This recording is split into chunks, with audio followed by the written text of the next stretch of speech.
I came home from my business trip without warning anyone. I walked in to find my sick husband alone in the bedroom with a fever, while my daughter was in the living room laughing loudly with her husband. She didn't seem to care at all, so I stepped right into the middle of their little party and made sure she regretted it immediately. I'm glad you're here. Stay with me until the end of my story and comment which city you're watching from so I can see how far this has traveled. The key turned in the lock more stiffly than usual, as if the house itself were resisting my early return. I'd cut my business trip to Portland short by 3 days after Quincy called on Tuesday morning, his voice faint and strained, telling me he had a fever and couldn't keep anything down. He's 64 years old, and yet I still feel that same old maternal panic whenever someone I love is sick. "I'll be home tonight," I'd promised over the crackly hotel phone line. "Just rest, honey. Take your medicine." The flight delays at Portland International felt endless. Weather, they said. Mechanical issues, they said. By the time I finally stepped through our front door, it was after 9 p.m., and I was exhausted. My small suitcase rattled softly over the hardwood as I rolled it behind me, expecting to find Quincy asleep, and Ardon maybe reading in the guest room where she'd been staying to help take care of her father. Instead, I heard laughter. Bright, carefree laughter drifting from the living room. I froze in the entryway, my hand clenched around the suitcase handle. The sound felt wrong. Too light, too cheerful for a house where someone was supposed to be sick. My stomach tightened with a familiar dread I couldn't quite name yet. Following the sound, I moved quietly toward the living room. The hardwood creaked under my feet, but their laughter was loud enough to cover it. As I turned the corner, I stopped dead. Ardon sat cross-legged on our cream-colored sofa, a wine glass in her hand, cheeks flushed with amusement. Next to her, her husband Marcus was in the middle of some animated story, gesturing wildly, clearly delighting her with whatever tale had them both in stitches. Empty takeout containers were scattered across the coffee table, along with a half-empty bottle of our good Chardonnay, the one Quincy and I had been saving for our anniversary next month. They looked like they were having the time of their lives. Marcus was saying between bursts of laughter, "The guy actually tried to argue with me about the parking ticket, like I'm supposed to care that his wife was in labor." Arden threw her head back and laughed even harder. "Oh my God, Marcus, you're awful, but that's exactly why I married you." I stood in the doorway, invisible to them, my heart pounding against my ribs. Where was Quincy? Where was my sick husband who couldn't keep food down 12 hours ago? "Excuse me," I said, my voice slicing through their merriment like a blade. Both of their heads snapped toward me, expressions shifting from joy to surprise and then to something that almost looked like guilt. Almost. "Mom!" Ardon exclaimed, setting her wine glass down with a sharp clink. "You're back early. I thought you weren't coming home until Friday." "Quincy's sick," I said slowly, my eyes sweeping over the mess they'd made of our living room. "Remember? That's why I came home." Marcus cleared his throat and stood, smoothing his shirt. "Hey, Ethel. How was Portland?" I ignored him. "Where is your father, Ardon?" Something flickered across her face. Annoyance maybe, or just irritation at being interrupted. "He's sleeping. Has been for hours. The fever broke around dinner time, so we figured we'd grab some food and relax a bit. You know how exhausting it is taking care of sick people." Taking care of sick people? The phrase hit me like a punch. I looked back at the takeout containers and counted them. 2. Only 2. My throat tightened. "Did you get him anything to eat? Any medicine?" Arden waved a hand dismissively. "Mom, he said he wasn't hungry. You can't force someone to eat when they're nauseous." But even as she spoke, I saw it in her eyes, that same look she'd had as a child when she'd been caught lying. Defiant, slightly bored, as though my questions were an inconvenience she shouldn't have to deal with. "I should check on him," I said, already turning toward the hallway. "Mom, seriously, he's fine," Arden called after me. "Don't wake him up. He needs rest." I didn't answer. My feet carried me down the familiar hallway to our bedroom, past family photos that suddenly felt like they belonged to strangers. The door was slightly ajar and I pushed it open gently. The sight inside made my heart stop. Quincy lay in our bed, still wearing the same pajamas he'd had on when I left 3 days ago. The sheets were twisted around his legs, damp with sweat. His face was both flushed and pale, and even from the doorway I could see his chest rising and falling too quickly. On the nightstand sat a glass of water, full and untouched. The pill organizer I'd filled before leaving was exactly where I'd left it. Tuesday's compartment was still full of his blood pressure meds and vitamins. "Quincy," I whispered, moving closer to the bed. His eyes fluttered open, unfocused and glassy. "Ethel, you're home?" "Yes, honey, I'm home." I pressed my hand to his forehead, and the heat pouring off his skin made me gasp. He was burning up. "When did you last take your temperature?" He tried to sit up but couldn't. "Tuesday, maybe Wednesday morning. Ardan said not to worry about it." Tuesday. He'd been running a fever for days without anyone checking it. "Have you eaten anything today?" Quincy gave a weak, bitter little laugh. "Ardan brought me some crackers this morning. Said that was enough for someone with stomach problems." Crackers. While she and Marcus were downstairs eating Chinese takeout and drinking our anniversary wine, I helped Quincy sit up, propping pillows behind his back. "Let me get you some water, and we need to check your temperature properly," I said. As I moved around our bedroom, gathering the thermometer and a fresh glass of water, I could hear Ardan and Marcus in the living room. Their voices were lower now, but still easy, still unconcerned. The sound of their relaxed conversation scraped at my nerves like nails on a chalkboard. When I came back to Quincy with the digital thermometer, it read 103.2 degrees Fahrenheit. He'd been battling a serious fever for 3 days while our daughter laughed with her husband 20 feet away. "Ethel," Quincy murmured, his hand groping for mine. "I'm glad you're home."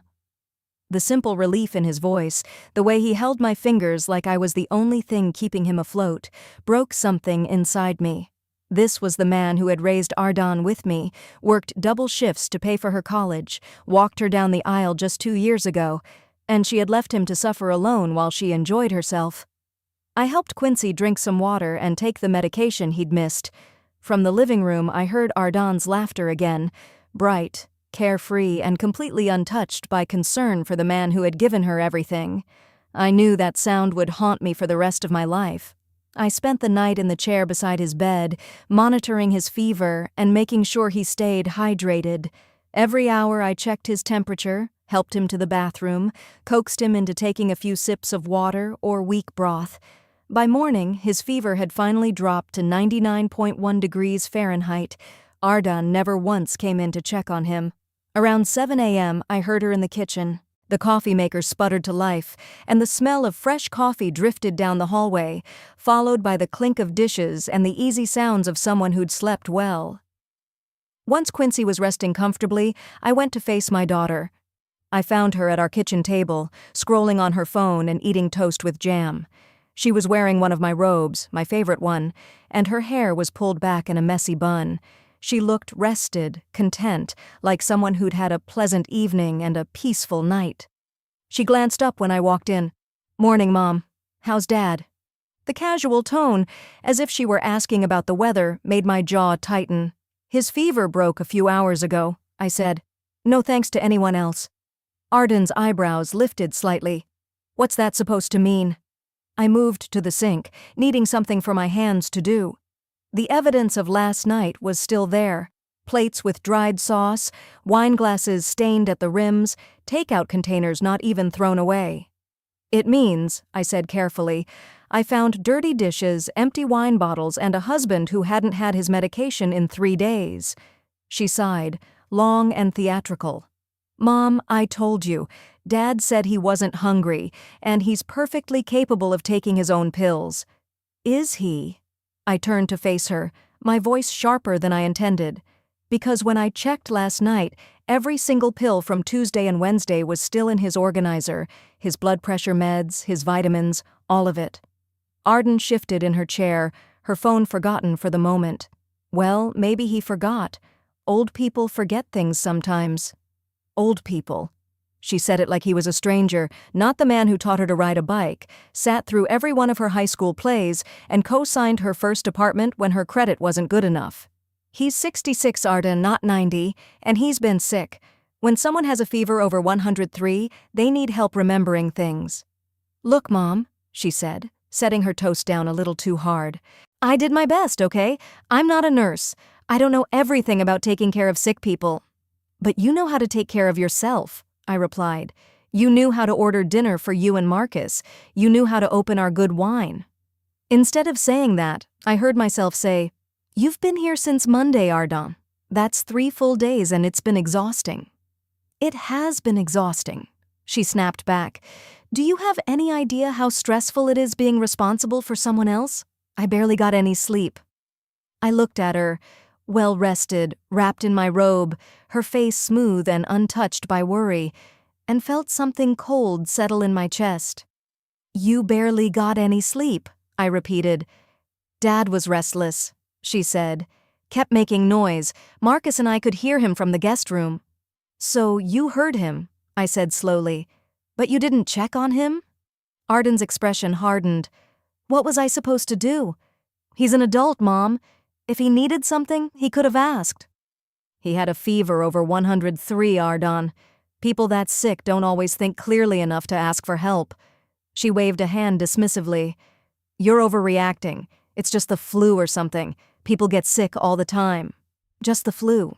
I stared at my daughter, the same daughter I'd carried for 9 months, labored 18 hours to bring into the world, and tried to see a trace of the kind, compassionate child I thought I'd raised. Did you even take his temperature once? I asked. There was a pause, too long. I touched his forehead a couple of times, she said finally. When? I don't know, Mom. I wasn't keeping a chart or anything. If you had been, I said, you would have known his fever was dangerous, that he was dehydrated, that he needed medical attention. Ardon's phone buzzed and she glanced at it. Marcus is asking if we should head home today or tomorrow. The way she shifted topics, as if we'd been talking about weekend plans instead of her father's health, made my stomach twist. You're leaving? I asked. Well, yeah. Dad's better now, right? And you're home. There's no reason for us to stay. No reason to stay, I repeated, letting the words sit between us. Your father has been seriously ill for 3 days, and now he's better thanks to me watching him while you were off on your business trip. Thanks to her. I almost laughed at the audacity of it. Ardon, I said, my voice turning colder. When I walked in last night, you were drinking wine and laughing with Marcus while your father lay in bed with a dangerous fever. You hadn't given him his medication, hadn't checked his temperature, hadn't even made sure he was drinking water. Her cheeks reddened, but her tone stayed defiant. I was taking a break. Even caregivers need breaks, Mom. A break that lasted 3 days. That's not fair. What's not fair, I said, is leaving your sick father alone so you could entertain your husband.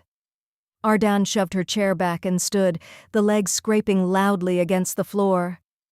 I don't have to listen to this. I came here to help, and this is the thanks I get? You came here to help? The words came out harsher than I intended, but I didn't pull them back. What exactly did you help with? I stayed here. I kept an eye on Dad. I made sure he didn't, I don't know, fall down the stairs or something.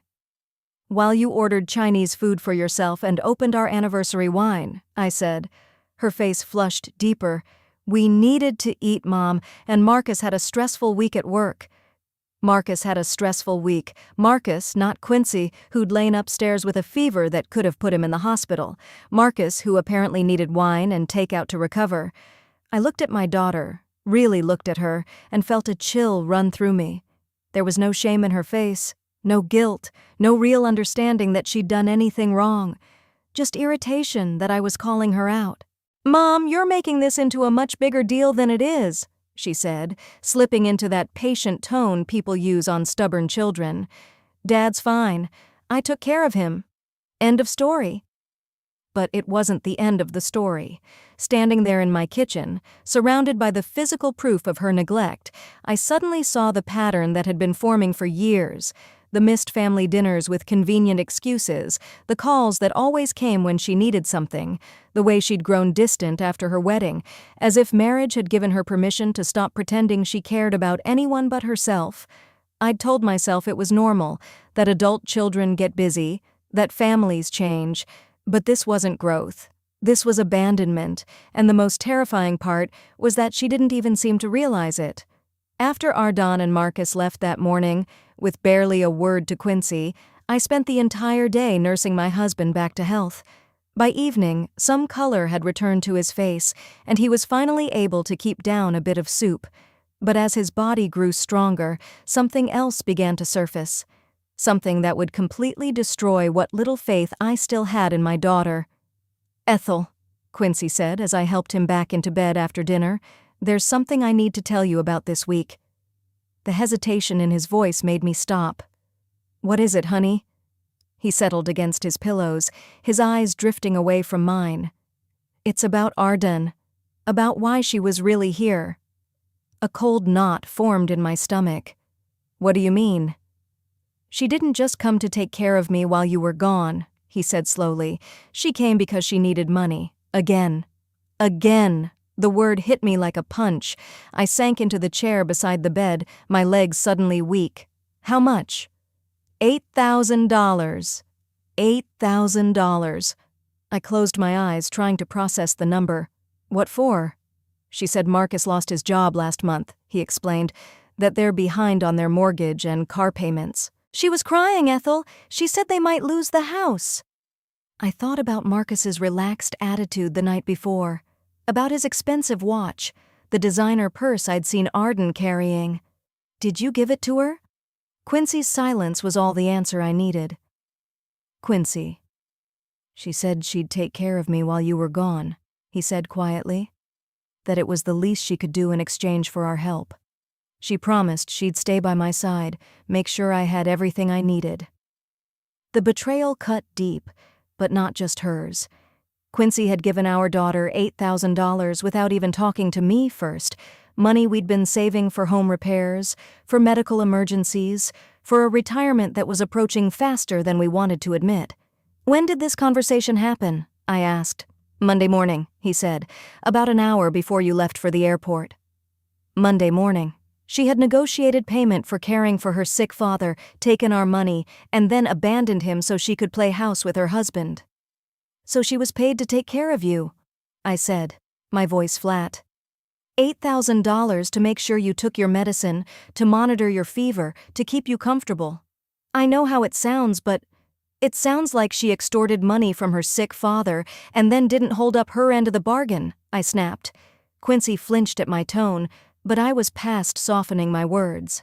The puzzle pieces were sliding into place now, forming a picture that made me feel physically ill. "Did she ask for the money before or after you told her you weren't feeling well?" Another pause, another damning silence. "Before," he admitted. "She called Sunday night, crying about their situation. I told her I wasn't feeling well and that you were leaving for Portland. She offered to come stay with me." "Offered," I repeated, "or saw an opportunity." "Ethel, please, she's our daughter."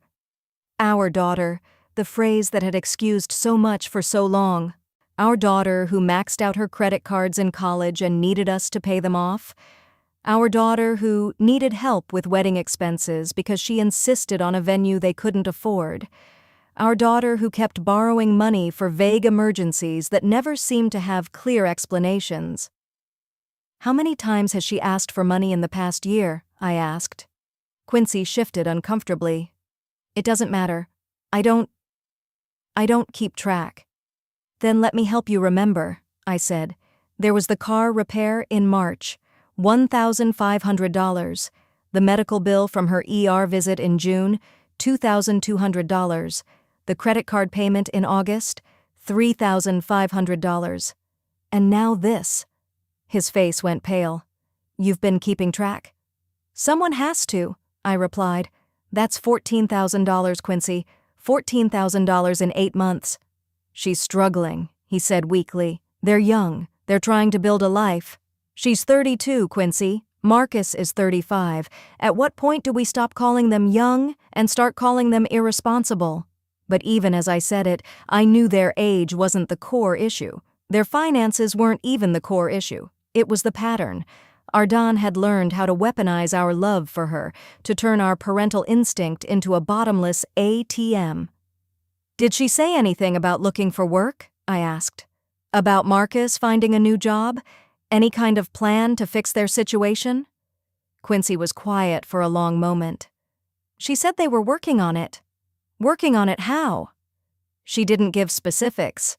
"Of course she didn't," I said, "because there is no plan. There never is. There's just the expectation that Mom and Dad will keep solving every problem, funding every crisis, enabling every bad decision. And in exchange for this $8,000, I went on, my voice turning colder, she promised to take care of you while you were sick." "She tried, Ethel," he said gently. "She brought me crackers." "She brought you crackers once," I fired back, "while she and Marcus ate Chinese takeout downstairs. She didn't give you your medication. She didn't monitor your fever. She didn't make sure you were drinking fluids." "Maybe she didn't know," he said softly. "She knew, Quincy. She's not stupid. She's selfish." The word hung between us, harsh but undeniably true. Quincy looked as if I'd slapped him, but I didn't take it back. I wouldn't. "You could have ended up in the hospital," I continued. "A fever that high for that long in a man your age. You could have had serious complications. You could have—" I couldn't finish. The thought of losing Quincy because our daughter was too busy enjoying herself to provide the care she'd been paid to give was unbearable. "She's always been a little self-centered," Quincy admitted quietly, as if confessing something shameful. "But I thought when it really mattered, when I really needed her—" His voice trailed off, but I knew exactly what he meant. He thought that in a real crisis, blood would finally be thicker than selfishness, that her father's illness would awaken some buried sense of compassion or duty. Instead, she had treated it like a minor inconvenience to be managed while she lived comfortably in our home. "There's something else," Quincy said, his voice barely above a whisper. My heart tightened. "What else?" "Tuesday night, when my fever was at its worst, I was delirious. I remember calling out for help a few times. I was so thirsty, but I couldn't make it to the bathroom to get water." I braced myself for what Quincy was going to say next. "I heard her talking to Marcus in the hallway," he continued. "She said I was being dramatic. That old people always exaggerate their symptoms to get attention." The cruelty of it knocked the breath out of me. My sick husband, burning up with fever and calling for help, and our daughter brushed it off as attention-seeking. "Did she come check on you?" I asked. "Marcus did, eventually," Quincy said. "He brought me a glass of water and helped me to the bathroom. He looked uncomfortable, like he knew it wasn't right. So Marcus, who barely knew us compared to Ardan, had shown more compassion than our own daughter. The man she'd been entertaining downstairs was the one who stepped in to offer basic human decency.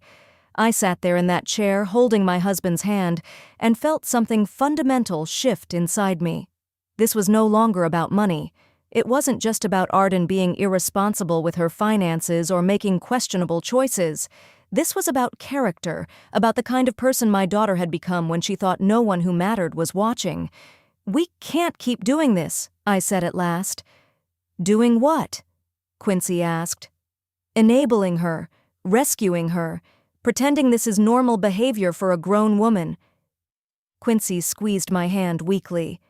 "She's our only child, Ethel." "And that's exactly why we've let it go this far," I replied. As I helped Quincy settle in for the night, my mind churned through memories I'd been avoiding for years. The time Arden skipped Quincy's birthday dinner for a last-minute concert, the Christmas she showed up 2 hours late because she'd been shopping, the countless calls never returned unless she needed something. I had made excuses for all of it. I told myself that younger generations show love differently, that she was busy building her own life, that it was normal for relationships to change as children became adults, but this week had stripped away every excuse. This week had shown me exactly who Arden was when her father was suffering, and she had to choose between his comfort and her own enjoyment. She chose herself. She always chose herself, and we were the ones who had taught her that was acceptable by never holding her accountable. The call came 3 days later, just as I was starting to believe we might finally have some peace. Quincy was almost fully recovered, sitting in his favorite chair reading the newspaper, when my phone lit up with Arden's name. I stared at the screen for several rings before answering. "Hi, Mom," Arden said brightly, as if nothing had happened. "How's Dad feeling?" "Better," I said curtly. "Oh, good. I was worried about him." The casual lie rolled off her tongue so easily it made my skin crawl. "Listen," she continued, "I was calling because Marcus and I were thinking of coming by this weekend, maybe bringing dinner, spending some time with you guys." I could hear it in her voice, the warm-up, the prelude to another request. "What do you need, Arden?" I asked. "Why would you assume I need something?" she shot back. "Can't I just want to spend time with my parents?" "Can you?" I asked quietly. There was a brief pause. When she spoke again, her tone was more careful. "Well, actually, there is one tiny thing. You remember how I told Dad that Marcus lost his job?" "I remember." "Well, it's been harder than we expected to catch up on everything. The $8,000 Dad gave us helped so much, but we're still struggling with some bills." $8,000, gone in 3 days. I shouldn't have been surprised, but somehow I still was. "What kind of bills?" I asked. "Just the usual stuff. Credit cards, the mortgage, utilities. Adult life is expensive, you know." Adult life. As if Quincy and I had never navigated bills and responsibilities. As if we hadn't spent decades doing exactly that without treating our parents like a safety net. "How far behind are you?" "It's not that much, really. If we could just get help with the mortgage payment this month, $3,200, we'd be able to catch up on everything else." $3,200, on top of the $8,000 she'd already taken, money she'd been given to care for her sick father and had instead used to fund her comfortable week at our house. "Arden, we gave you $8,000 5 days ago," I said. "I know, Mom, and we're so grateful," she replied quickly. "But that mostly went to the car payments and credit cards. The mortgage is due Monday, and if we don't pay it—" She let the threat hang in the air, the implied eviction, the looming drama, carefully crafted to make me feel responsible for their fate. "What did you do with the $8,000? I asked bluntly. "I told you, car payments and credit cards. All of it?" A hesitation. "Well, we had to eat, and Marcus needed some clothes for job interviews." Clothes for job interviews. I thought of his expensive watch, the designer labels I'd glimpsed in their overnight bags. How much did those interview clothes cost exactly? "Mom, are you still there?" "I'm here," I said. "So, can you help us with the mortgage?" she asked. "Just this once, then we'll be back on our feet." Just this once, the same phrase she'd used every other time, the same promise she'd broken again and again over the past year. "Let me ask you something, Arden," I said slowly. "Do you remember what you were doing Tuesday night?" "Tuesday?" she repeated.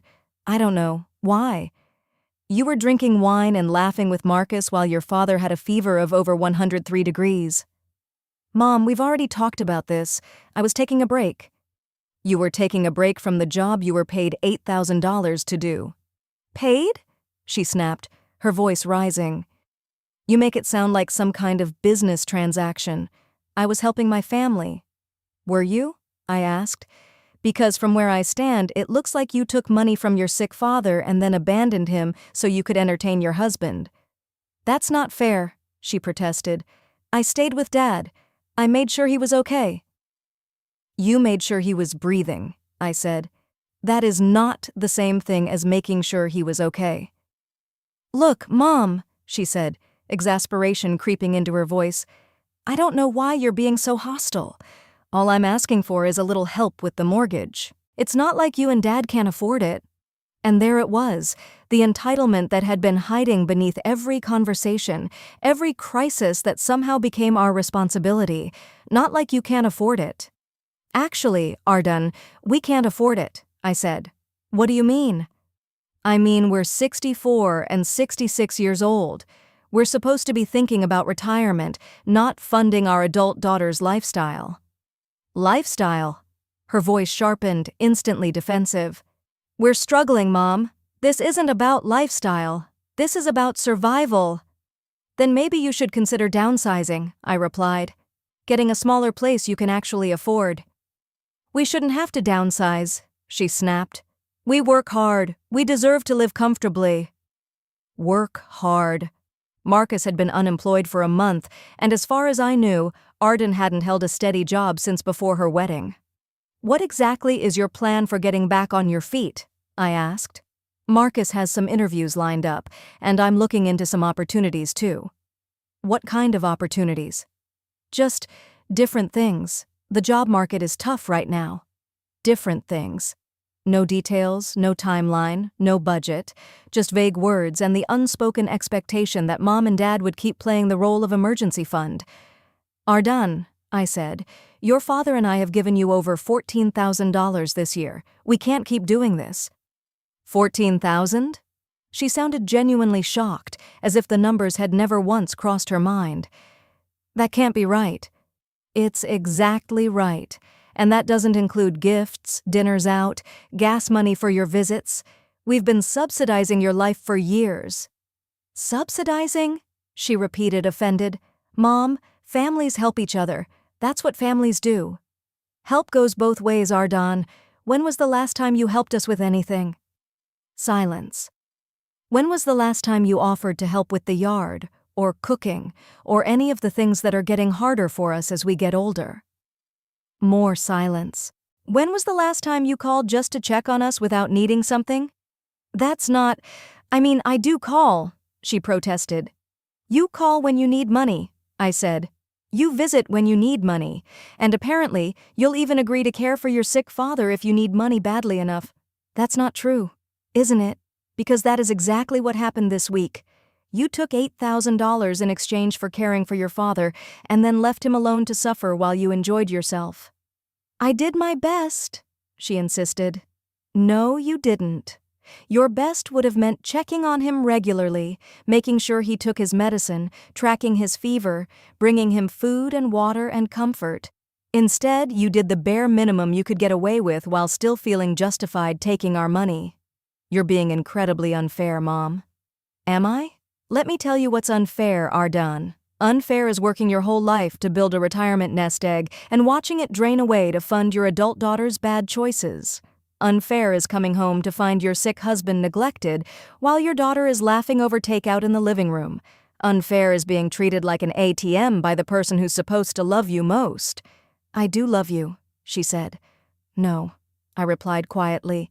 "You love what we can do for you. There's a difference." I could hear her breathing hard on the other end, almost feel her scrambling to find the right angle, the right guilt trip, the right words to drag me back into our old pattern.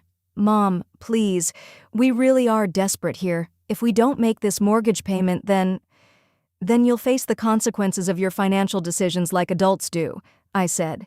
"You can't be serious." "I've never been more serious." "What am I supposed to tell Marcus?" she demanded. "What are we supposed to do?" "You're supposed to figure it out together," I said, "without relying on your aging parents to fix every problem you create."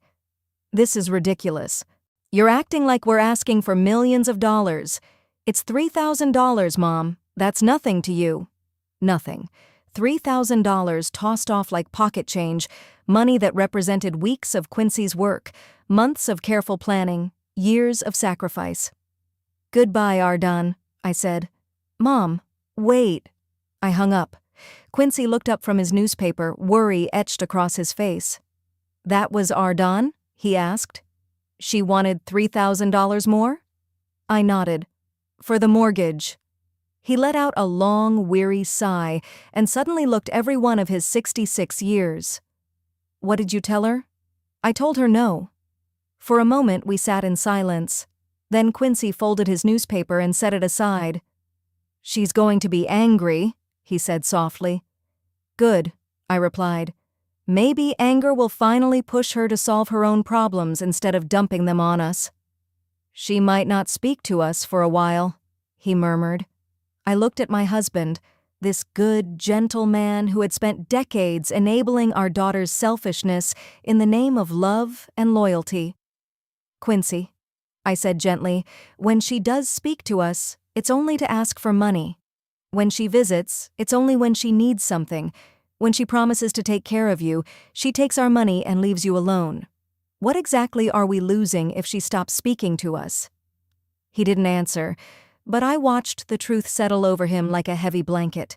We weren't losing a daughter. We'd lost her years ago, so slowly we hadn't noticed. What we were losing now was the illusion that she cared about us as anything more than a source of money. And maybe, just maybe, letting go of that illusion was the first step toward saving ourselves. The silence lasted exactly 6 days. On the 7th day, after I'd refused to pay Arden's mortgage, my phone lit up like a Christmas tree.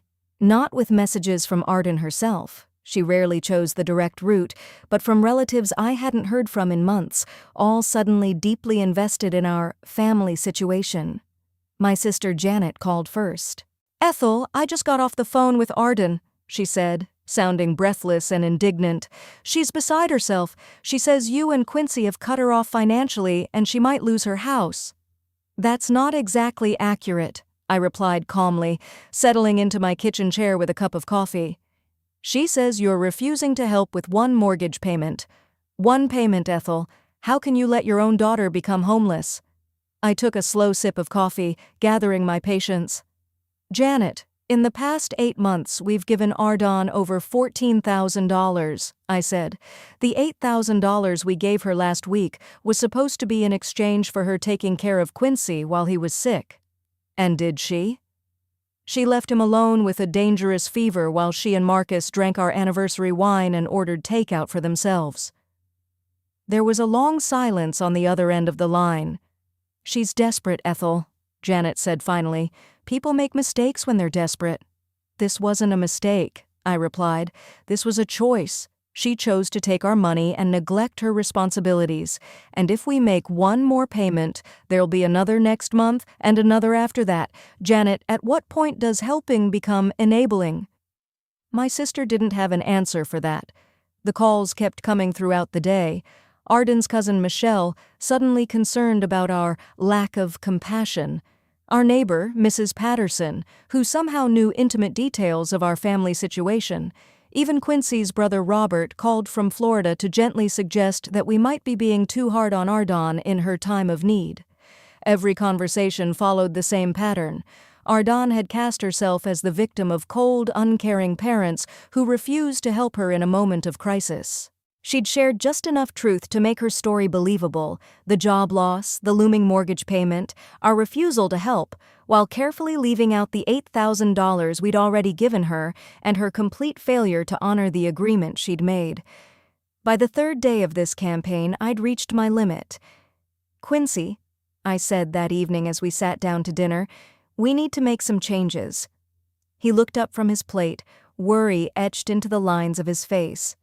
"What kind of changes?" "The kind that will keep this from ever happening again."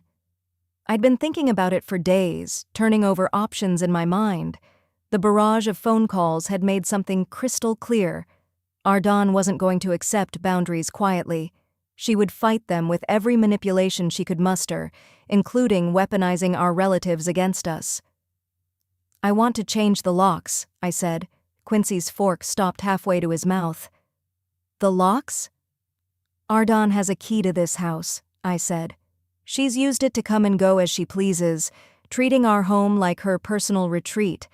I want that to stop." "But what if there's an emergency?" he asked. "What kind of emergency?" I countered.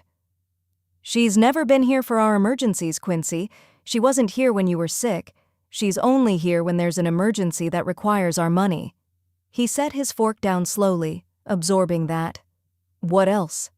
"I want to remove her from our emergency contact lists," I continued. "At the bank, at our doctor's offices, everywhere. She doesn't need access to our financial or medical information if she isn't going to act responsibly with it." "Ethel," he began. "I'm not done," I said. "I want to change our wills." That got his full attention. "Change them how?" Right now, everything goes to Ardan when we die, I said. The house, our savings, our life insurance, everything we've worked for our entire lives ends up with someone who sees us as nothing more than a source of money. Quincy was quiet for a long time. What would you want to do instead? I want to set up a trust, I said, something that will make sure we can afford medical care if we ever need long-term assistance. And when we're both gone, whatever is left goes to charity. Nothing for Ardan? He asked. Nothing for Ardan? The words hung between us, heavy and irrevocable. We were talking about cutting our only child out of our inheritance entirely. She'll contest it, he said at last. Let her, I replied. We're both of sound mind, and we have every right to decide where our money goes. She'll be furious, he warned. She's already furious, I said. The difference is that this way, we won't be enabling her destructive behavior from beyond the grave. Quincy pushed his food around his plate, thinking, Do you really think this is necessary? I think it's overdue, I said. She took $8,000 from us under false pretenses, money we need for our own security and future. She essentially defrauded her own parents and then abandoned her sick father. What do you think she'd do with a larger inheritance? We both knew the answer. She'd burn through it in months, maybe less, and then blame us, even in death, for not leaving her more. When would you want to do this? He asked. Tomorrow, I said. I already called Attorney Morrison's office and made an appointment for 10 a.m. Quincy's eyebrows rose. You've already started this. I have, I said.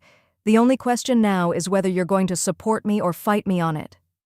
He stayed silent so long I began to fear he'd fall back into his old pattern, choosing to protect Ardan from consequences instead of protecting us. Finally, he reached across the table and took my hand. You're right, he said quietly. It's time. The next morning, we sat in Attorney Morrison's office, going through the process of restructuring our entire estate plan. It was more complex than I'd expected. Trusts, contingencies, beneficiaries, legal language that made my head spin. But the bottom line was simple. Ardan would inherit nothing. Are you certain about this? Morrison asked as we reviewed the paperwork. This is a significant change from your previous will. We're certain, I said, and you understand this could be contested, he added. We understand, I replied. But we also understand that we have the right to leave our assets to whomever we choose. Of course, he said. I just want to make sure you've considered all the implications. I glanced at Quincy. He nodded. Mr. Morrison, I said, our daughter has shown us repeatedly that she sees us as a source of money, not as parents to be respected and cared for. We've decided we don't want to reward that behavior even after we're gone. He nodded and made a few notes. Very well. These documents will need to be signed and notarized. I'd also recommend reviewing them in a year or two to be sure they still reflect your wishes. As we walked out of the office, I felt lighter than I had in years. It wasn't joy. No mother is happy to cut her child out of a will. It broke my heart that it had come to this. But there was relief in finally taking concrete action, in setting boundaries that couldn't be guilt-tripped or manipulated away. How do you think she'll react when she finds out? Quincy asked as we drove home. With rage, I said. Probably. Maybe she'll threaten to never speak to us again. And if she does? I thought about it for a long moment. Then we'll finally have the peace we've been missing for so many years, I said. The locksmith came that afternoon.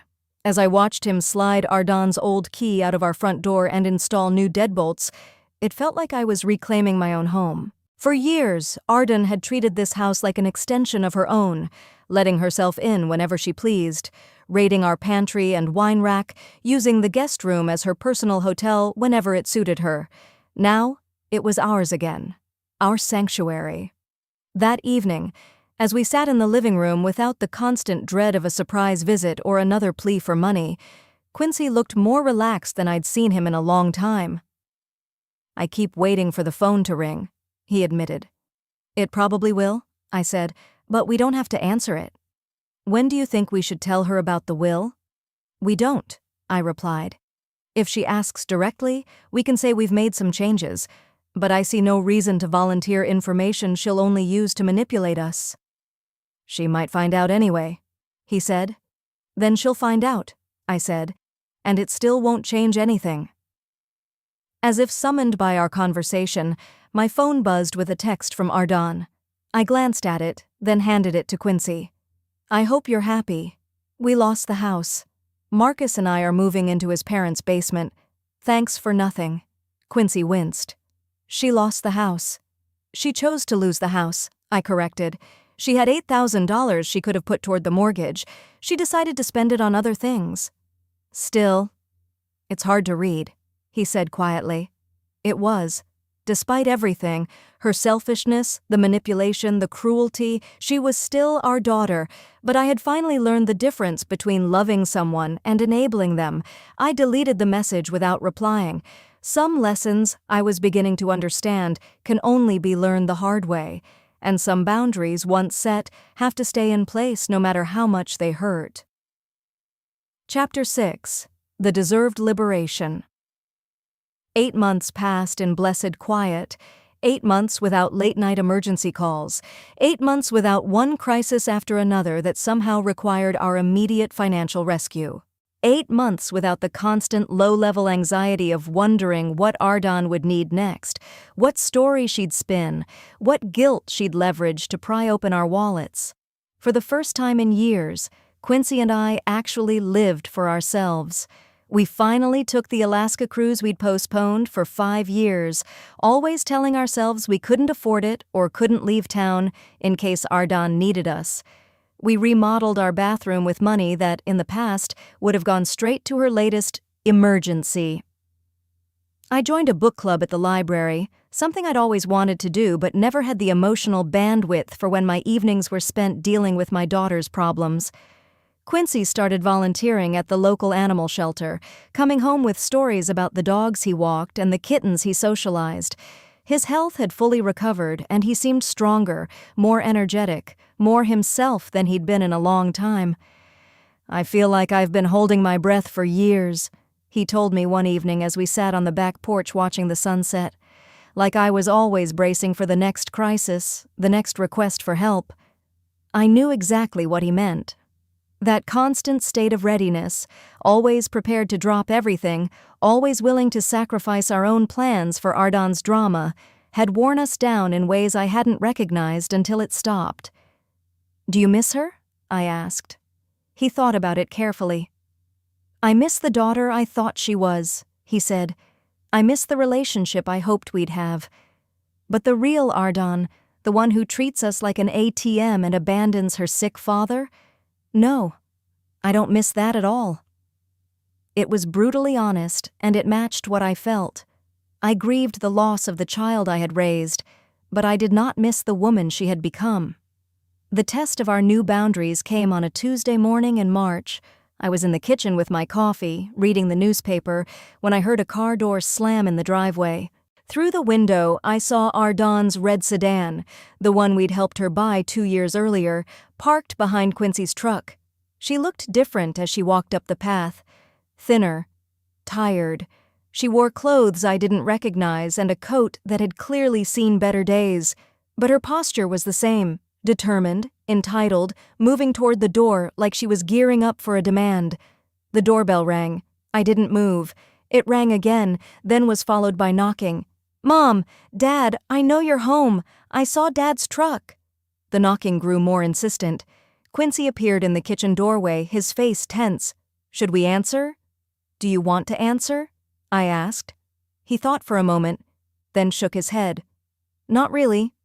The knocking went on a few more minutes, then stopped. Through the window, I watched Ardan walk around the side of the house, testing doors and windows like a burglar. When she realized her key no longer worked, she stood in the driveway for a moment, hands on her hips, clearly frustrated. Then she marched back to the front door and started pounding with both fists. "Mom! Dad! Open the door! I need to talk to you!" There was a desperation in her voice I hadn't heard before. In the past, her requests had always come wrapped in confidence, with the certainty that we would ultimately give her what she wanted. This sounded different. This sounded like fear. "Please, I really need your help this time. Something terrible has happened." Something terrible. Those words had opened our wallets more times than I could count. They'd been the magic phrase that made us cancel our plans, dip into savings, sacrifice our security over and over again, but not anymore. I walked to the front door and spoke through it, my voice steady. "Ardon, you need to leave." "Mom, please just let me explain. Marcus is in the hospital.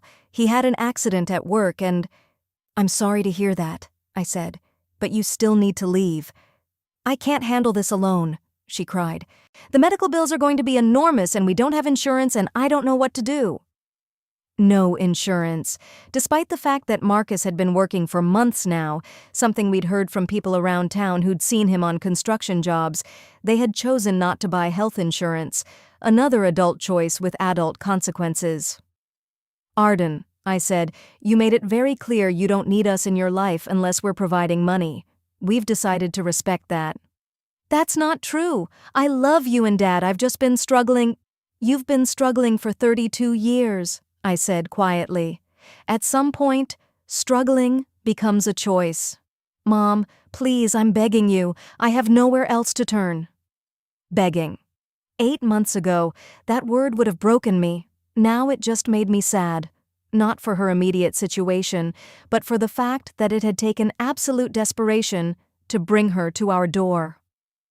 The locksmith came that afternoon. Watching him slide Ardon's old key out of our front door and install brand new deadbolts felt like reclaiming the home that had slowly stopped feeling like ours. For years, Ardon had treated our house as if it were an extension of her own, letting herself in whenever she wanted, helping herself to our food and wine, settling into the guest room whenever it suited her. But not anymore. Now this space belonged to Quincy and me again. That evening, as we sat in the quiet living room without the dread of unannounced visits or sudden demands for money, Quincy looked more relaxed than I'd seen him in years. "I keep expecting the phone to ring," he admitted. "It probably will," I said, "but we don't have to answer." "When do you think we should tell her about the will?" "We don't tell her," I replied. "If she asks directly, we can say we made some changes.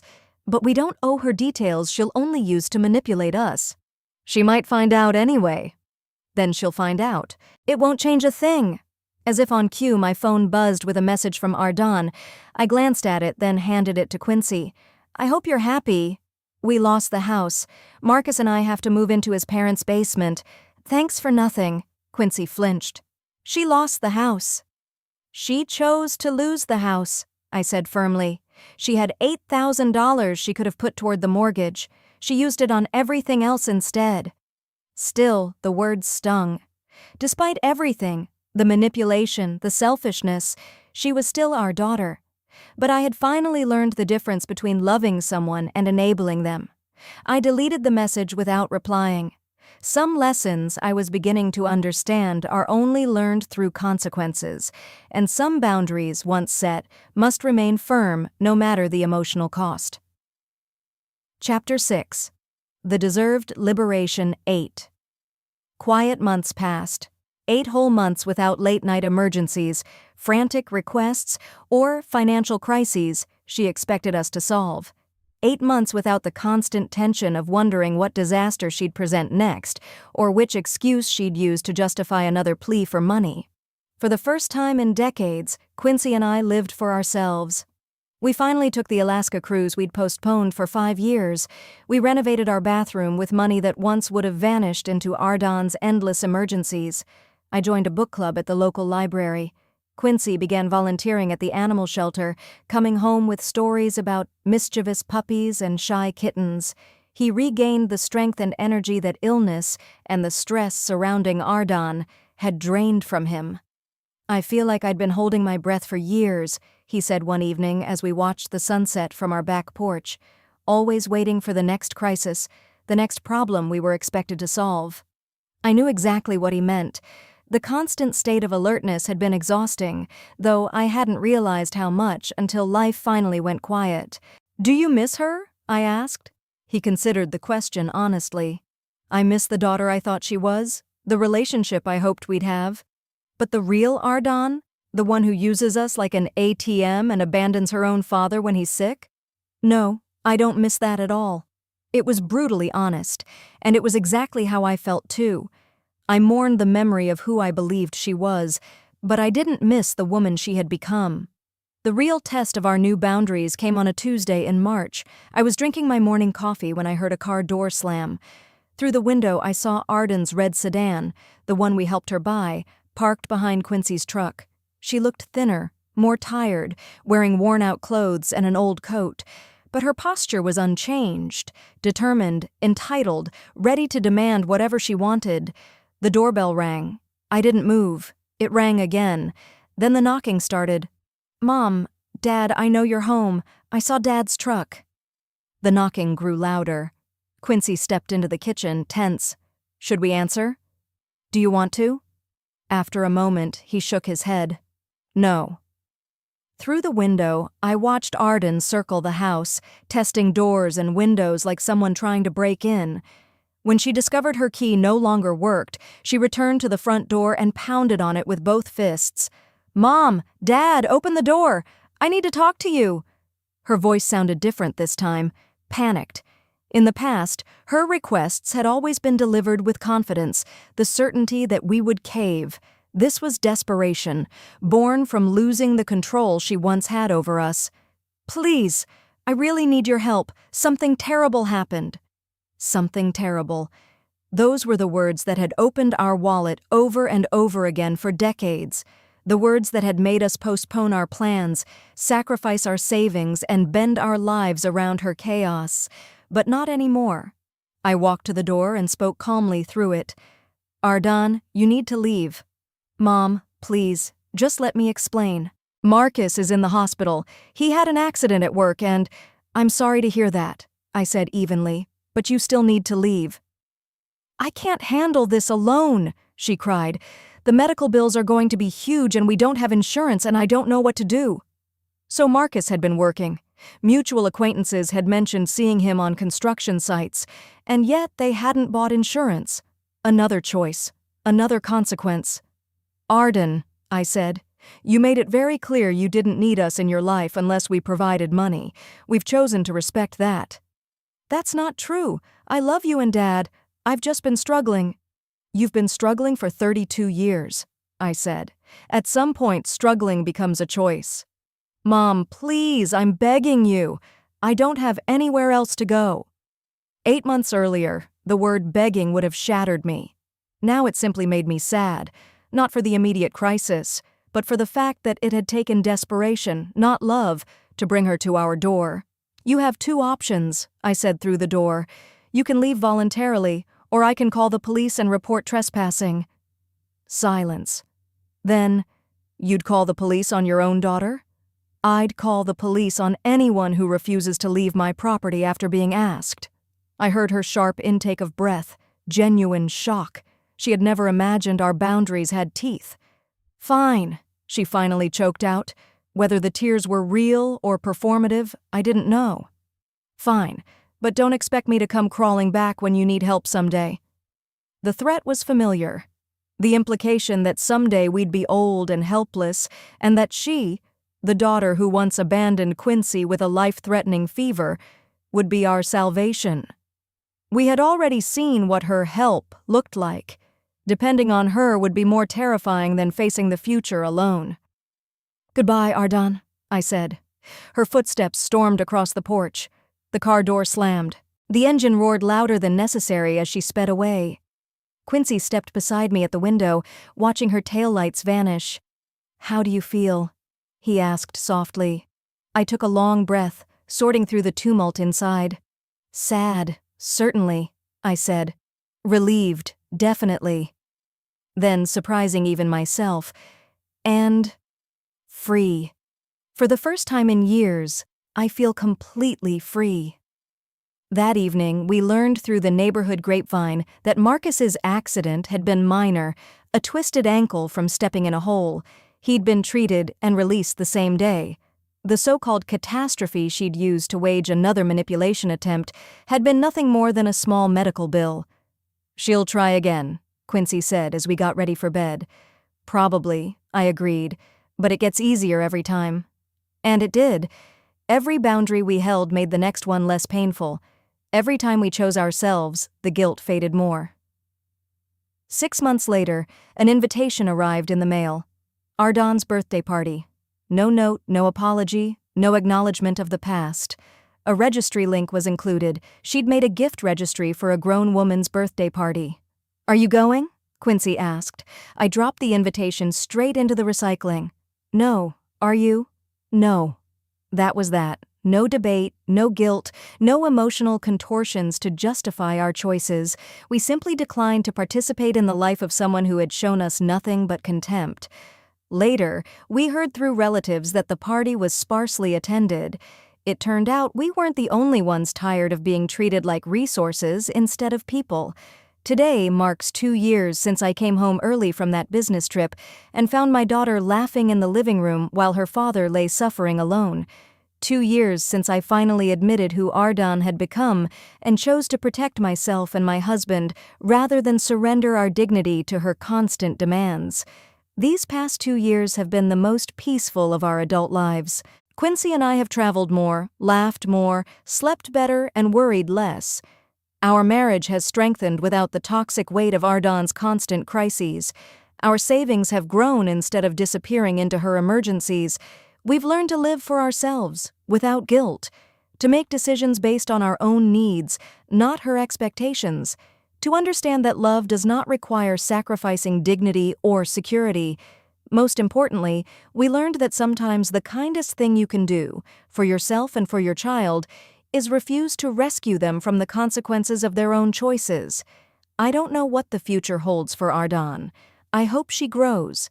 I hope she learns responsibility, empathy, humility. But her growth is no longer my job. My job now is myself, my husband, and the peaceful life we've finally embraced.